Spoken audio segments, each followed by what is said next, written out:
سلام بچه‌ها، خوش اومدیم به اولین ویدیو کانال یوتیوب ما. جوان ایرانی سلام، خیلی خوش اومدید به اولین ویدیو کانال ما. امروز میخوایم راجع به چی صحبت کنیم؟ بچه‌ها فیلم ابسشن رو اگر دیده باشید خب میدونین که این فیلم خیلی حواشی زیاد شده در سوشال میدیا و به خاطر همین من و نازنین تصمیم گرفتیم که چرا که نه یه ویدیو بسازیم. اصلا ببین آدم‌ها دو دستن، یا ابسشن رو دیدن خب یا دوست دارن ببینن.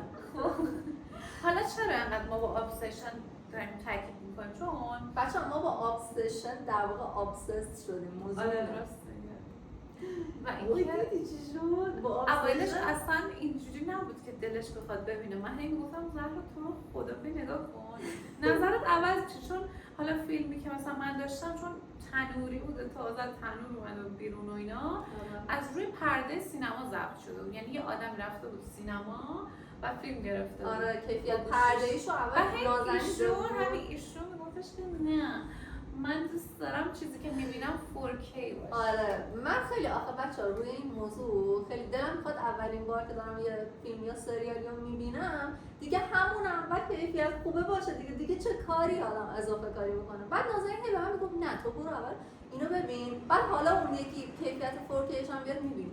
خلاصه من اینو قبول نکردم و آخر سر کیفیت 4K اومد اونو دیدم.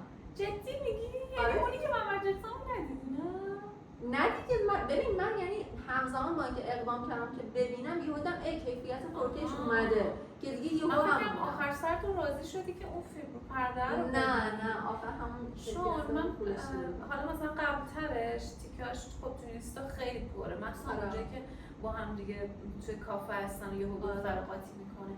ببین اگه این فیلمو ندیده این ویدیو حاوی اسپویله. بچه‌ها سر تا پای این ویدیو اسپویله دیگه. آره خودتون و شاید اصلا از همین اسپویل شما اوکی باشین که پاشین برین فیلم رو ببینید. چون ببین میگن حالا چیز اینترستی که راجبش هست، میگن که این فیلم با کمترین بودجه ساخته شده نسبت به بقیه فیلم‌ها و الان بیشترین فروش رو داشته. به خاطر من اینو به خاطر فیلمنامه متفاوتش و نورپردازیش و صحنه‌ش میگم. حالا از خود ابسشن شروع کنیم. ببین نظرش یعنی چی؟ ببین خود کلمه ابسشن خیلی معنیش متفاوته با چیزی که ما تو فارسی میدونیم. لغتش که معنیش یعنی وسواس. توی فرهنگ ایرانی دیگه همه میدونیم وسواس و معمولا به این معنی میشناسیم که تمیزی، کثیفی، بیش از حد شستن و اینجور حرفا. ولی ابسشن و وسواس توی بیشتر فرهنگ‌های خارجی به این معنیه که مثلا بیشتر معنی منتالی داره. خب رفتارگونه است معنیش. مثلا اینکه مثال تو نسبت به یه چیزی به صورت افراطی فکر میکنی یا یه کاری رو افراطی انجام میدی. خب زیاد توی اون بعد تمیزی یا کثیفی اون ایرانیزه شده نیستن. و اینم معنیش به نظرم اینه که اون رفتاره که حالا راجبش حرف میزنیم به صورت افراطی انجام داشته میشده. میدونی چی میگم؟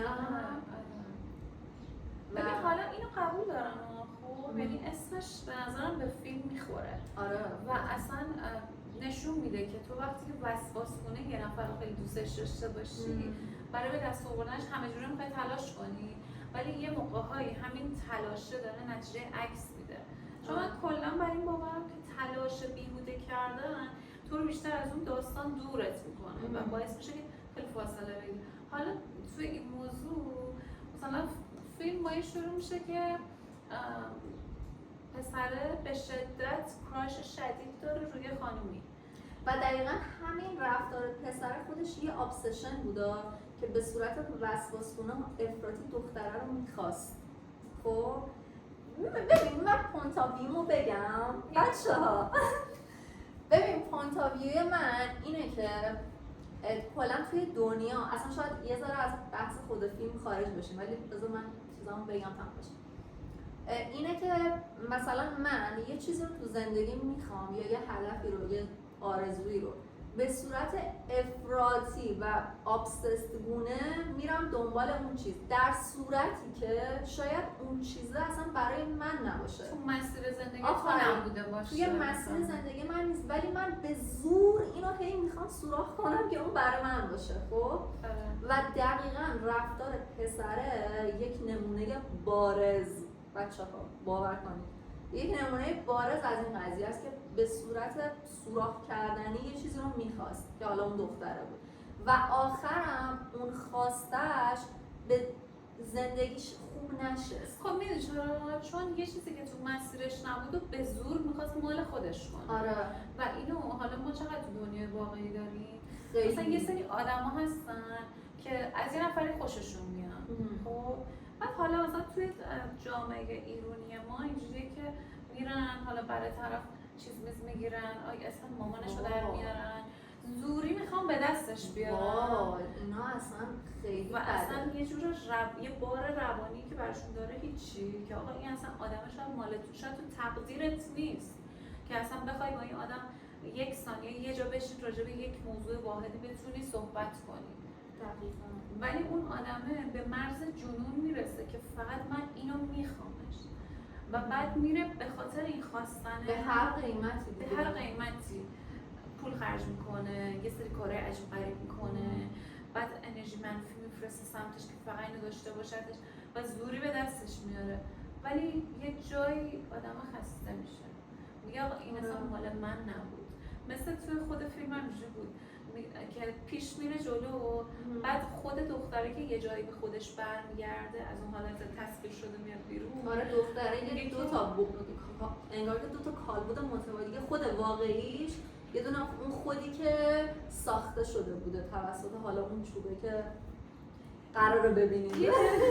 یه جایی که خیلی مثلا دختره به خودش میاد میگه تو منو زوری به دست آوردی. آره. و برای همینه که الان حالت با من خوب نیست.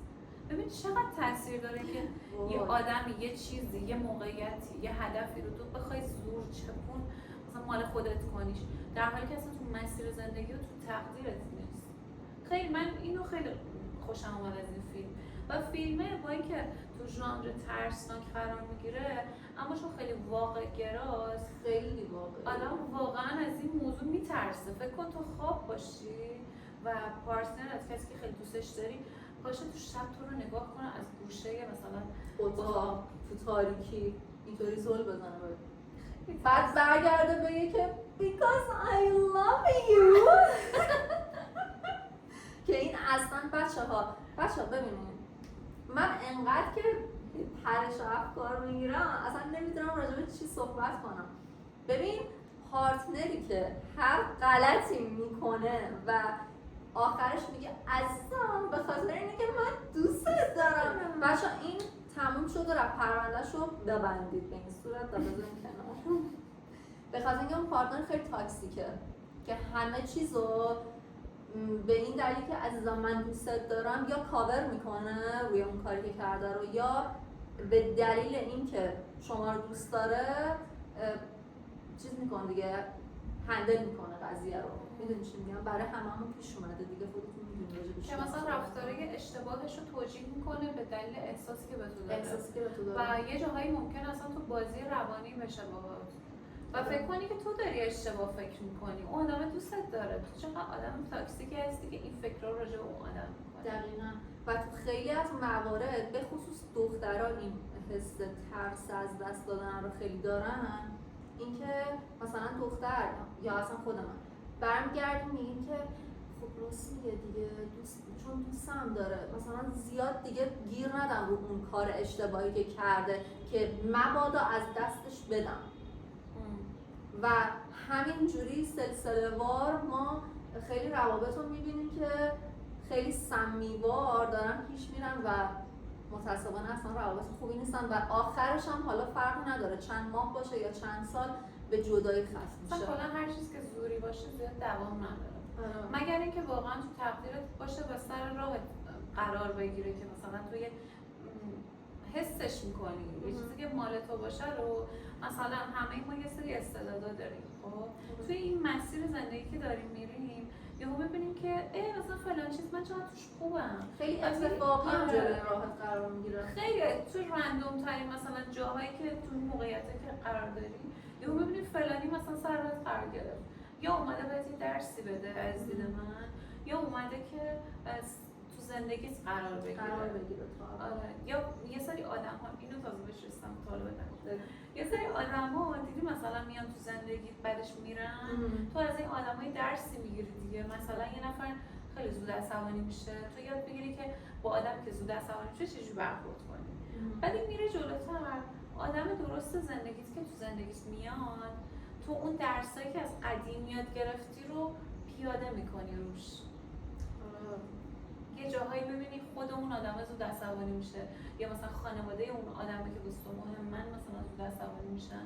احساس میکنم این آشناییت با آدما باعث میشه که یه سری درس‌ها ما یاد بگیریم تو زندگیمون که رو آدم اصلی پیاده کنیم. پیاده کنیم منظورت از بابت خودمون هم خودمون. آره خودمون پیاده کنیم. که مثلا اگه پارتنر زود عصبانی میشه، مثلا منم سعی کنم که یه وقت اخلاق اونو نداشته باشم که یه وقت زود عصبانی بشه. یا هندلش کنی، آرومش کنی، صحبت کنی باهاش. یه ارتباط آینه‌ای انگار داره. آره. یعنی تو هم میخوای پارتنرت اون چیزا رو نداشته باشه یا داشته باشه، هم خودت اون ویژگی رو یا داشته باشه یا نداشته باشه. بعد حالا توی این فیلمه یکم بیایم داخل بحث. بچه دوباره بریم تو فیلم. ببین توی فیلم تو بولترین صحنه که خیلی دوستش داشتی کجا بود که مثلا گفتی واو این چجوری به ذهنشون رسید، یا مثلا واو چقدر اینو خوب برداشت کردن، دوستش داشته باشم یا همزاد پنداری کردی باش. میدونی چی میگم؟ یه جوری که بگی بابا پسر بیچاره چقدر داره اذیت میشه. ببین این خیلی سوال سختیه، نمیتونم بگم کدوم قسمتش رو دوست دارم، ولی میتونم بهت یه قسمت یه تیکه‌ایش رو بگم که خیلی وحشتناک بود به نظرم. الان حالا شاید خیلی تیکه‌هاش یادم نباشه، ولی اون تیکه‌ای که پسره داشت میره بلند شد بره سر کار، خب در و چسب زده بود. من ببین چون اول دارن اون دوتا رو نشونن، بعد یهو دوربین برمیگرده به سمت در، یهو در اصلا پلم شده. به نظر من اون یه تیکه خیلی وحشتناک بود. فکر کن اگر در رو یه جوری بسته بود که نمیشد بازش کرد، پسرش چه جوری می‌خواست بره بیرون. ببین اصلا دختره یه جور عجیبی چسبیده بود به این آدم. درسته تسخیر شده بود، خب یعنی کنترل دست خودش نبود که بخواد خودش رو کنترل کنه. آخه اصلا در واقع دختره نبود. دختره یه قسمتایی یادته که یه اون خود دختر اصلی میومد، بعد به پسره میگفت که منو بکش راحت شم. یعنی در واقع خود دختر اصلیه نبود، یعنی یک لایه‌ایه. حالا یه چیزی بگم؟ بگو. اگه ما از دید دختره ما بخوایم داستان رو ببینیم، اگر اون آدمی که مثلا همه ما یکی رو داریم که ازش خیلی بدمون میاد، هیچ جوره طبق میلمون نیست، فکر کن اون آدمه یه چوبی رو میشکن و بعد یه جوری میشد که ما عاشق و دیوونه اون آدمه میشدیم به خاطر انرژی که رو غالب شده بود. چقدر اوضاع بیریخت‌تر میشد.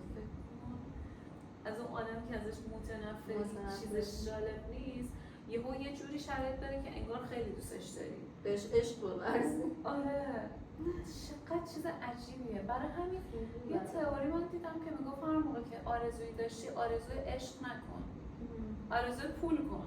مثلا اون برای خودت آرزو کن. آره اون دوستش که مثلا پول آرزو که با همجوری اون دوستش خیلی واقعا خوشبخت ترین بود در اون لحظه، ولی حیف که آخرش به دست همینا کشته شد دیگه. خودش رو کشت یا کشتنش؟ نه فکر کنم کشتنش. با تفنگ زد؟ آره دختره زد. آره چیزم دیدی؟ اون یه تیکه‌ای که توی ماشین بودن خب و اونجا هم به نظر من خیلی ترسناک بود. یعنی من اینو خیلی دور از اولشو میگی که تو ماشین بود بعد پیاده شد بعد یه اینجوری زل زده بود بهش؟ اونجا رو میگی؟ نه ببین دختری که خیلی ویرد بود که هیچی، اصلا این شخصیت کلا ویرد.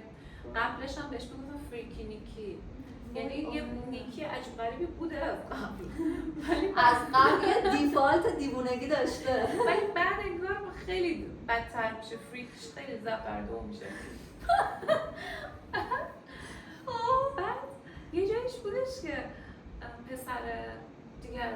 خسته میشه چون دیگه به دستش آورده. آها.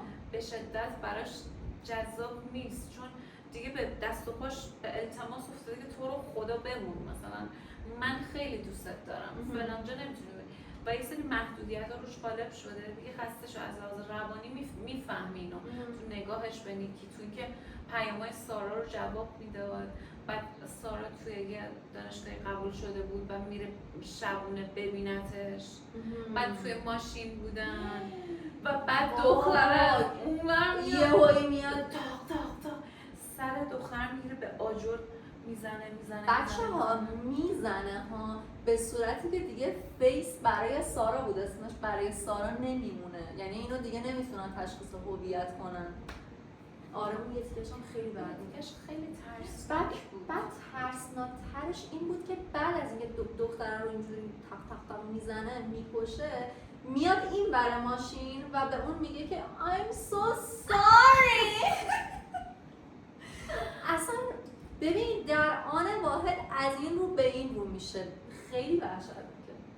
ببین میدونی چرا اینقدر وحشتناکه؟ به خاطر اینکه من فکر میکنم این آدم در دنیای واقعی اگه باشه کنار مثلا آدما میتونه چقدر زندگی رو وحشتناک و تحت شعاع قرار بده. البته یه سری آدمای اینجوری در دنیا هستن. آره هستن که مثلا انقدر بخوان وحشیگری کنن و اینو واقعا هستن. نه واقعا قبول دارم، چون ما تو دنیا خودمون نمی‌بینیم. به خدا خندم هیستریکیه بچه از ترس، اما هستن. آره. وقتی میگی فکر کنی که اون یه همچین آدمایی وجود دارن، این فیلمه برای واقعیت پذیرتر میشه. مثلا اونجوری نیست آدم فکر کنه، کارگردان یا نویسنده فیلم فکر کنه بگه چه حرکتی بزنم که همه بگم واو، چه صحنه‌ای رو خلق کنم با چیزایی که دم دستش بوده. اینو مثلا حسادت رو توی صحنه‌ای که هستش دارن بازی میکنن و یهو اینجوری میشه که سمت چپی رو ببوس.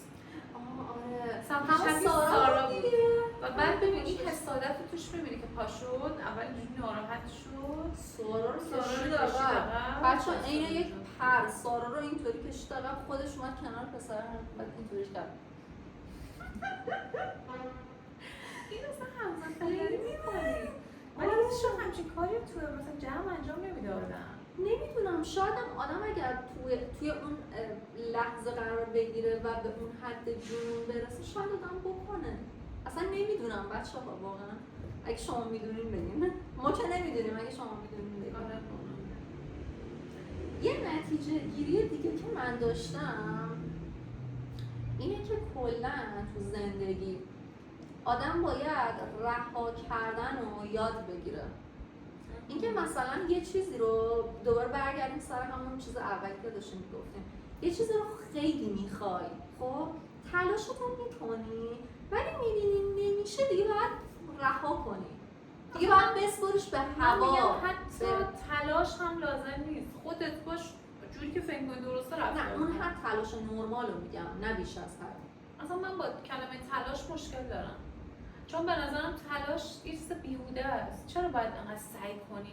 مثلا دیدی بچه‌هایی که پدر مادرشون میذارنشون تحت فشار که برن حتما تیزهوشان قبولشن، این بچه‌ها تلاش میکنن، میخونن و بعد از چندین سال این مثلا واقعا پیش اومده که یه خانمی داشتن اینجوری بچه‌شون و بعد میبینی که بچه دیگه خودش رو رها کرده، از همه بر بوم افتاده، بچه‌ها یهو شل میکنن یهو دیگه براش هیچ چیز مهم نیست و این به خاطر اون تلاش‌های بیهوده‌ای بوده که برای تیزهوشان کرده، در حالی که ما بچه‌هایی رو داریم که انقدر باهوش باشن که از همون بطن تولد با یه هوش سرشاری بزرگ میشن، اصلا نیازی نیست تلاش کنن، فقط نیازی نیست تو مسیر درست آموزش قرار بگیرن. من اون تلاشه رو نیستم.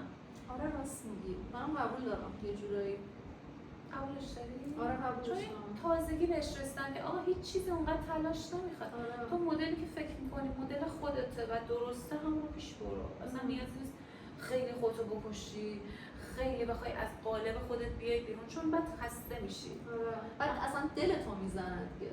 آره دلتو میزنه. مثلا حتی اگه به اونم برسی، به اون هدف منظورمه، دیگه میگی که اصلا خوشحال نیستی، یا مثلا دیدی آدم جشن میگیره برای اون هدفش، یا مثلا تو دلش یه ذوقی داره، دیگه از اون ذوقم کور میشه.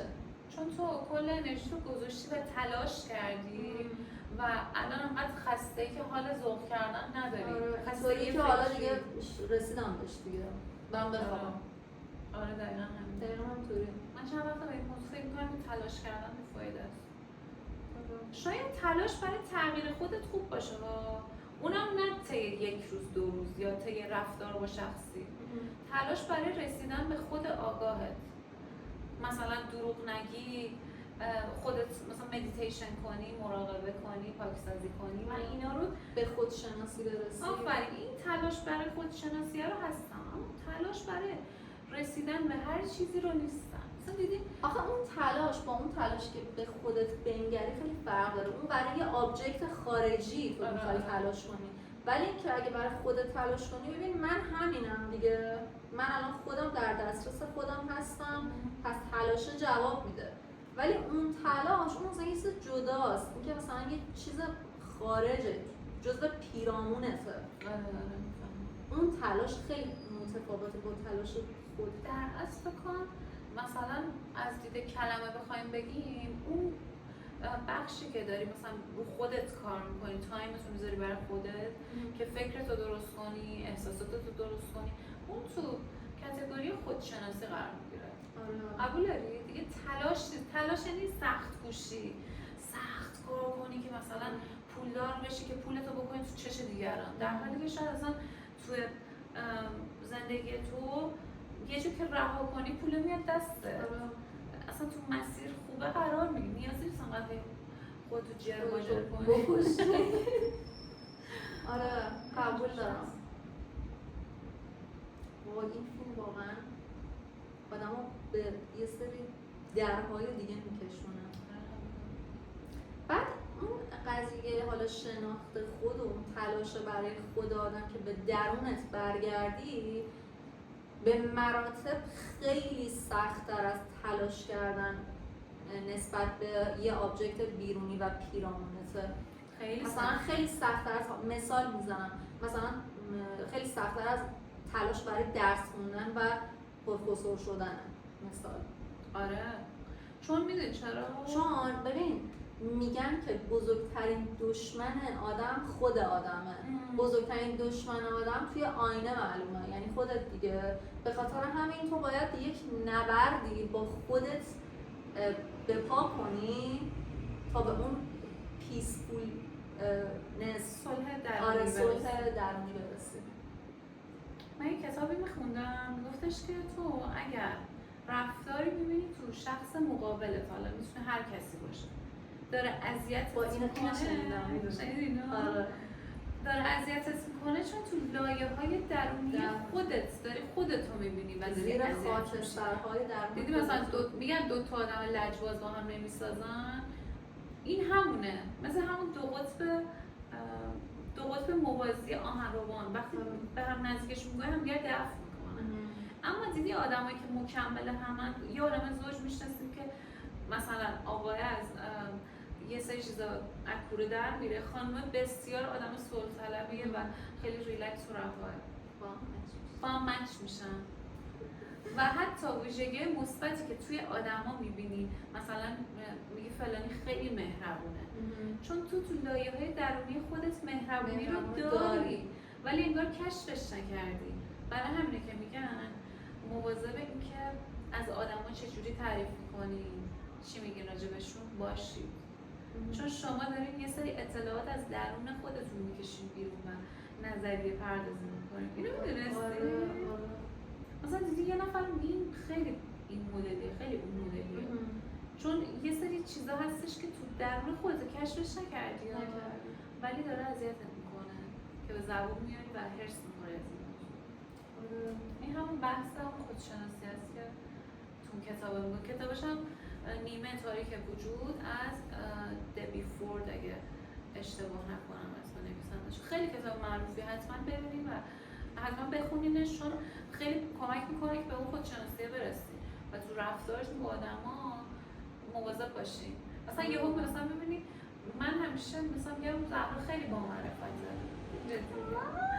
بعد این باعث میشه که مثلا نگاه کنم من یه دید مثبتی دارم، نگو شاید مثلا منم تو وجود وجودم هست. حالا زیاد و کمش بستگی به رفتارم با آدما داره، ولی این یکی از ویژگی مثبت خودمه که دارم توی آدم دیگه میبینم و به وجد میام.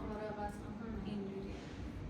ولی یه چیزی رو منشن کنم، این که بعضیا واقعا بدن دلیل بر این نیستش که اون بدیه رو تو خودمون داریم. بعضیا واقعا بدی میکنن، یعنی به صورت کاملا آگاهانه و مشخص بدی میکنن. این کاملا جدا با اینکه بخوای چیز کنی. اینو قبول دارم. یه مطلب دیگه راجع به فیلمه، دوباره فلاش بک بزنیم داخل فیلم. این که هر کاری کلا تو دنیا انجام بدی، چه بد باشه چه خوب، حالا توی این فیلم بیشتر توی چیزای منفی بود، ولی که بدی کنی توی همین دنیا به خودت برمیگرده. ببین آخر سر هر 4 تاشون مردن و هیچ کدومشون به اون مثلا مقصده نرسیدن، به اون چیزی که میخواستن نرسیدن.